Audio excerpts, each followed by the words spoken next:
Lectura del libro de los Números. Los israelitas dijeron: si al menos tuviéramos carne para comer.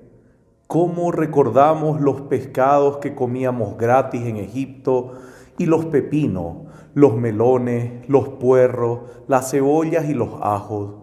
Ahora nuestras gargantas están resecas, estamos privados de todo y nuestros ojos no ven nada más que el maná. El maná se parecía a la semilla del cilantro y su color era semejante al del bedelio. El pueblo tenía que ir a buscarlo. Una vez recogido, lo trituraban con piedras de moler o lo machacaban en un mortero. Lo cocían en una olla y lo preparaban en forma de galletas. Su sabor era como el de un pastel apetitoso.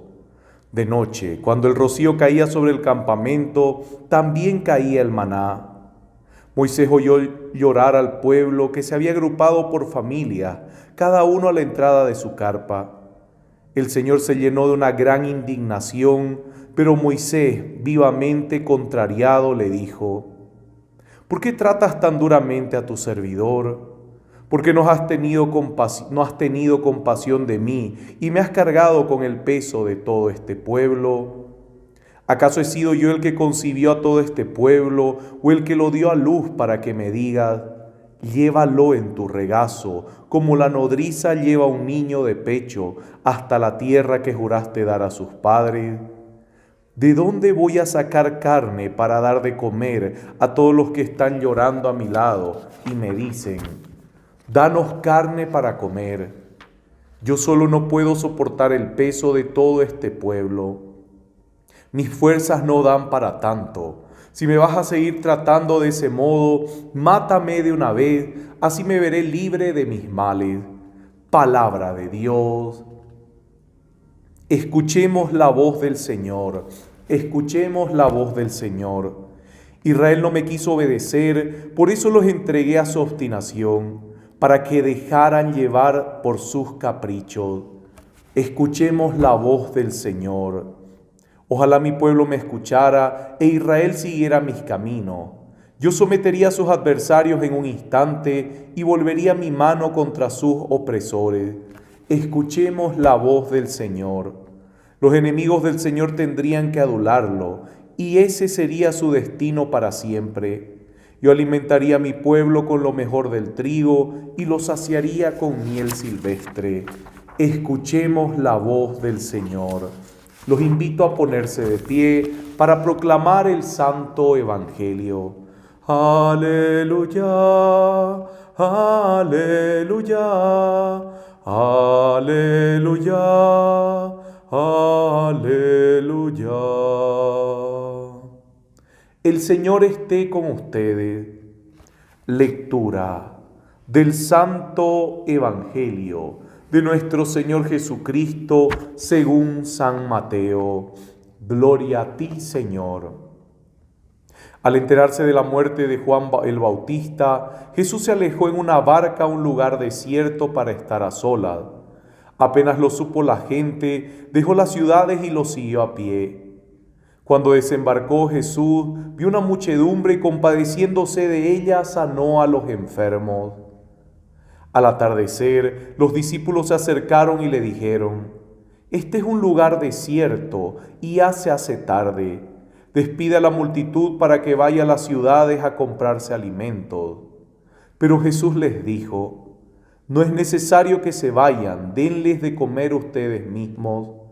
Ellos respondieron: aquí no tenemos más que 5 panes y 2 pescados. Tráiganmelos aquí, les dijo.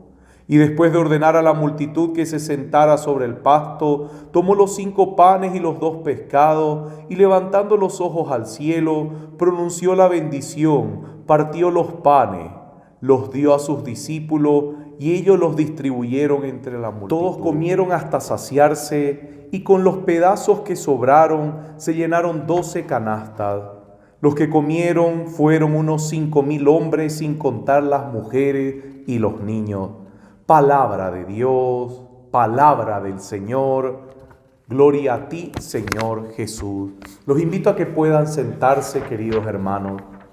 Seguimos en este caminar del pueblo en el desierto este camino que tiene una promesa, la promesa de esta tierra prometida. Mire, aunque suene redundante promesa de esta tierra prometida, mire, hay una promesa de Dios, no de los hombres, no de las personas, no de las ideas locas de Moisés y de Aarón, no. Es una promesa directamente de Dios.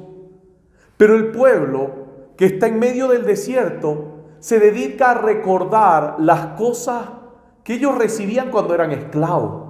Y uno se pone a pensar, bueno, ya, es verdad, podían ser variedad de alimentos, alimentos deliciosos o alimentos que eran incluso más llamativos que solo el maná. Y uno dice, ya, es verdad, uno puede extrañar eso, pero cuando uno camina en la vida uno se da cuenta que hay cosas que uno verdaderamente no las necesita para vivir. Uno tiene gustitos personales, uno tiene apetencias personales, uno tiene deseos personales de alimentos, de sabores, etcétera. Es verdad, es normal, el ser humano es apetitoso, le gusta los sabores fuertes, le gusta. Pero uno sabe que hay cosas que uno puede dejarla y no se va a morir por dejarla. Uno sabe que uno se puede haber acostumbrado, por ejemplo, todos los días de su vida a tomar un cafecito a las 3 de la tarde, a las 4 de la tarde. Pero uno deja ese café y no se muere. Uno no se muere, querido hermano. Sigue vivo. Y eso es algo que nos ayuda a darnos cuenta de que despojándonos de cosas no quiere decir que vamos a morir, ni que es el fin de la vida, ni el fin de la felicidad, ni el fin del mundo, ni etcétera, etcétera. Podemos vivir. Y el pueblo podía vivir porque si hasta ahora en el desierto comían el maná y estaban vivos es porque ese alimento era completo. El sabor no era el gran sabor, las cosas no eran, pero tenían el alimento, lo necesario para vivir. Uno dice, ¿será que Dios era tan malévolo? ¿Será que Dios era tan bromista, pero unas bromas oscuras para hacer pasar hambre a su pueblo de tal modo? No, queridos hermanos. Recuerde que ellos tenían que salir de Egipto, de la esclavitud, no solamente de la esclavitud en el sentido de grupo, sino en el sentido personal. ¿Por qué? Porque llevaban ya esa esclavitud de muchos años, hasta el punto que nacían como esclavos, nacían en un lugar con una mentalidad, con una visión, con un sentimiento y con una identidad de esclavo, hasta el punto de que ese sentimiento de esclavo los hacía que ellos disfruten cosas banales como si fueran grandes cosas, porque otros no iban a poder recibir. Ellos podían tener variedad de alimentos, pero nunca se iban a dar un festín como se daba a Faraón. Ellos podían tener variedad de peces porque había un río en ese lugar. Ellos podían tener animales que estaban salvajes, que eran salvajes porque en el lugar lo habían. Pero nunca se iban a poder dar un festín como el que se daba a Faraón. Pero con eso ellos ya se sentían realizados. ¿Por qué? Porque hacían grande algo que no era tan grande por la situación de esclavitud en la que estaban. Ya hasta creían que era un gran logro comer en exceso. Y póngase a pensar, esa mentalidad de esclavo los encerraba a ellos en su identidad de esclavo a decir, sí, hoy yo comí con exageración porque hay los alimentos estos y no son una gran variedad, pero hay, y esa como que mi esclavitud, mi identidad de esclavo me hace sentir ahora con cierto honor, con cierta dignidad. Mire, rebajar nuestra dignidad a cosas tan banales, cuando la dignidad del ser humano es mucho más que las cosas banales. El gran problema en estos tiempos es que por la falta de moral, por el desorden moral en el mundo, por la destrucción de la ética y de la moral en el mundo, la gente ha deformado el sistema de vida a tal punto que con las cosas banales se siente digno.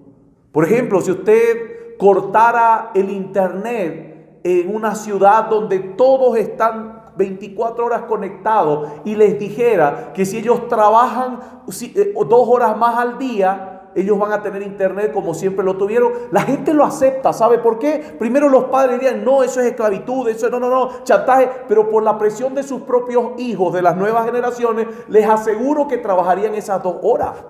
Y si no fueran ellos, serían los mismos muchachos que lo harían con tal de que no falte internet todo el día, para que se den cuenta. Imagínense cortar el internet en todas partes del mundo. Imagínense, no lo necesitamos para vivir.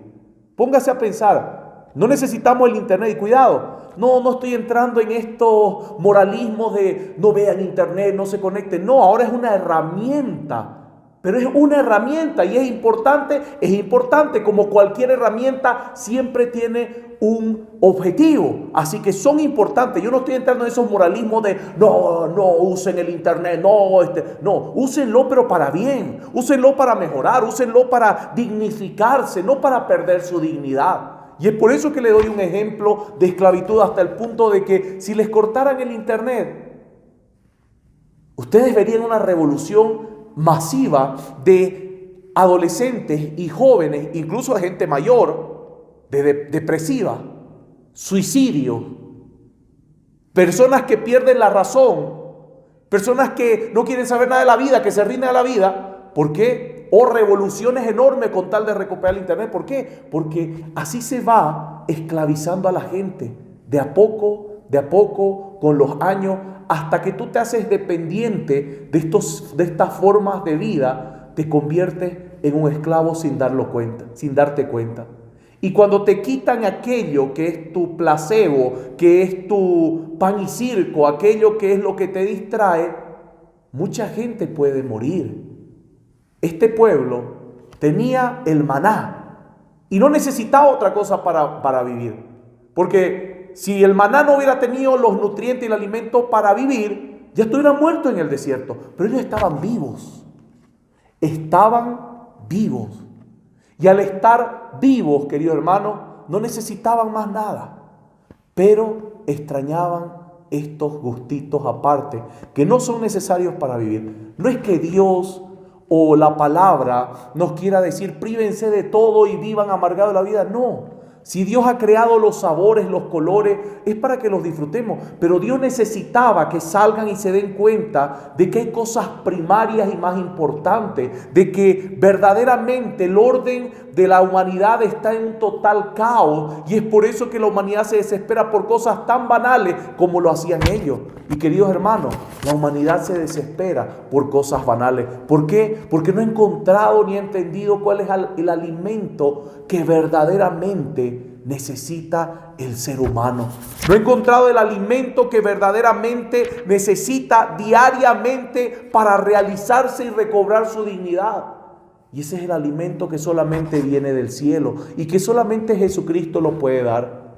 Por eso es que esta gente recibe el milagro del Señor. Póngase a pensar. Esta gente recibe el milagro del Señor. ¿Por qué? Porque a ellos no les importó el alimento, no les importó el frío, no les importó alejarse de su casa, no les importó estar todo un día lejos donde no hay ningún tipo de seguridad. Ellos buscaron a Jesucristo en medio del desierto. Lo pusieron en primer lugar. Y al ponerlo en primer lugar, querido hermano, Jesucristo vio ese desprendimiento de esa gente y les da luego de lo espiritual lo material.